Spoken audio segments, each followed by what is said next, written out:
This no-bake salted caramel cheesecake is creamy, rich and decadent, but also incredibly easy to make. Welcome to Recipes by Karina, where I show you how to make classic and simply delicious recipes. Make sure to subscribe for a new video each week. The salted caramel cheesecake is also part of my no-bake cheesecake series, which you can find linked below. To get started on this cheesecake, you'll need some salted caramel sauce. I've got a recipe video on how you can make your own, but I'll also have the written recipe in the description box below.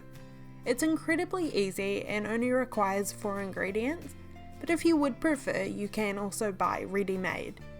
I prefer salted caramel to regular caramel here, as it helps cut through the sweetness of the cheesecake. If your caramel sauce isn't salted, start by adding about a teaspoon of flaky salt and mixing that in. Give it a taste test, and if you want it saltier, add a little more.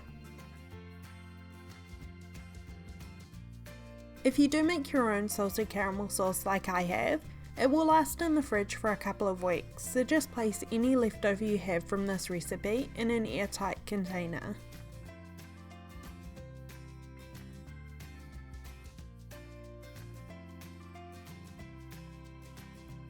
To make the cheesecake base, you'll need 250 grams or 9 ounces of biscuits.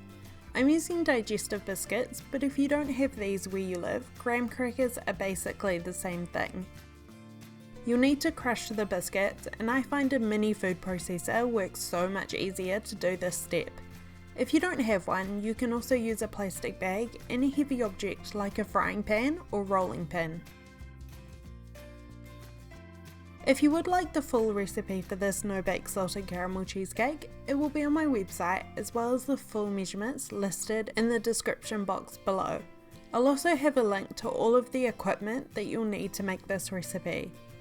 Make sure to let me know which flavour of cheesecake is your favourite. I have so many cheesecake recipes on my channel, as they are one of my favourite things to make, but I'm always on the lookout for new flavour ideas.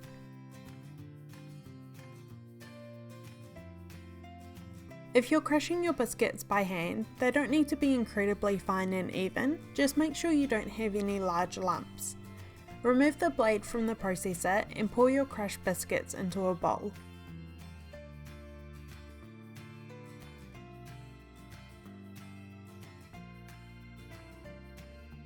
Measure out half a cup, 1 stick, or about 110 grams of butter.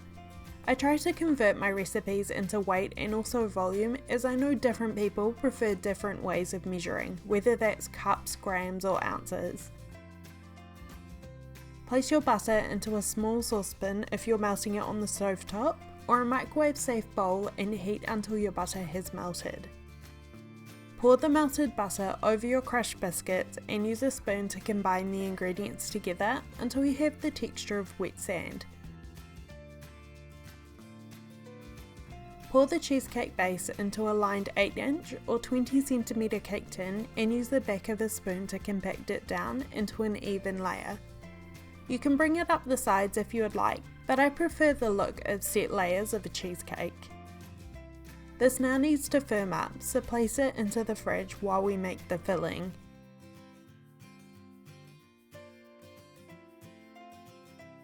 First off, we need to whip some cream. You'll need 400 ml, which works out to be about 1 2/3 of a cup. Pour the cold cream into a large bowl and start to whip with a whisk. You can also use a hand mixer here if you would prefer, but doing it by hand doesn't actually take too long. If you ever have trouble whipping cream, or you always overwhip it, I have a full video of tips and tricks for getting the perfect cream, even how to fix it if you've overwhipped. I'll have it linked below if you want to take a look. Whip the cream to the softly whipped stage, as it will be whipped more when all of the ingredients are finally mixed together. Set the bowl to the side while we prep the remaining ingredients.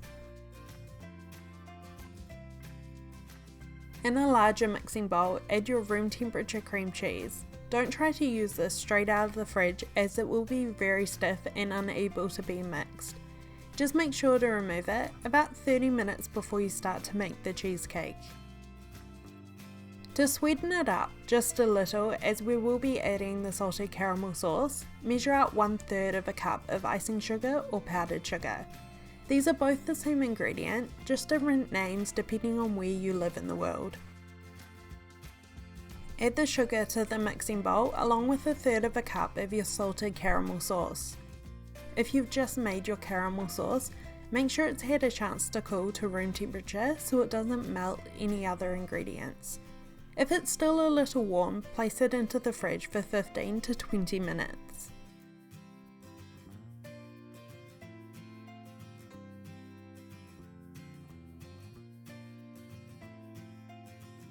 Using a whisk, combine the cheesecake ingredients together until smooth.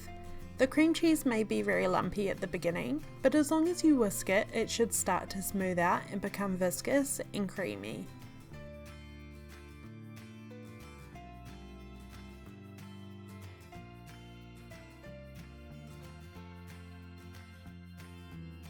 Finally, add the softly whipped cream and use the whisk to combine the ingredients well. Don't be afraid to give it a good mix, as the cream wasn't fully whipped to begin with. When the salted caramel cheesecake filling is thick and creamy, remove the cheesecake base from the fridge and add the filling on top. Use an offset spatula to smooth it out and place it back into the fridge for at least 6 hours, or overnight is best. Make sure your salted caramel sauce is being chilled for this time as well. Remove the cheesecake from the fridge and pour 1/4 to 1/3 of a cup of the salted caramel sauce over your cheesecake. Use a spatula to smooth it to the edges, but not quite spilling over.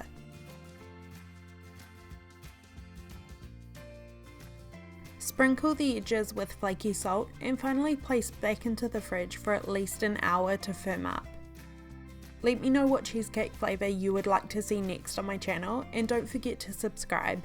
I hope you give this no-bake salted caramel cheesecake a try. The recipe is incredibly easy but so delicious.